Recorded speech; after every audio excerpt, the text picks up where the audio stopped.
আসসালামু আলাইকুম everyone. I hope সবাই অনেক ভালো আছেন। আজকে খুব সহজে সেহরির জন্য ডাল ভুনা করলাম, খুবই কম করে, কারণ সেহরিতে তো এত কিছু খাওয়া যায় না। তো ভাবলাম অনেকদিন ডাল খাওয়া হয় না, তো আজকে একটু ডাল ভুনা করা যাক।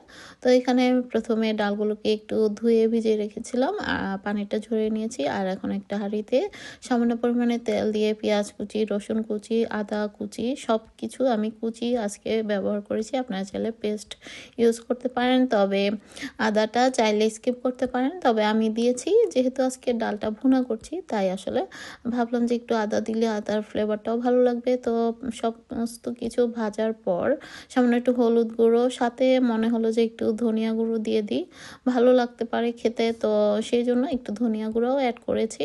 তো এর মধ্যে কিন্তু আমি মাঝখানে একটু আস্ত কিউমিন বা ভাজা আস্ত জিরা অ্যাড করেছিলাম, সেটা হয়তো বলতে ভুলে গিয়েছি। তো যাই হোক, একটু ভেজে নেওয়ার পর আমি দিয়ে দিলাম ধুয়ে রাখার ডালগুলো। তো লবণটা স্বাদ মতো দিয়ে দিলাম, আর এখন সামান্য একটু পানি দিয়ে দিলাম।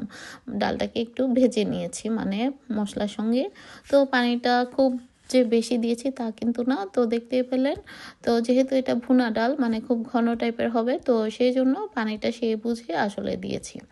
তো এই তো আমার ডালটা কথা বলতে বলতে হয়ে গেছে, শেষের দিকে কাঁচামরিচ ধনেপাতা দিয়ে নামিয়ে ফেললাম। তো আজ এ পর্যন্তই, আল্লাহ হাফেজ।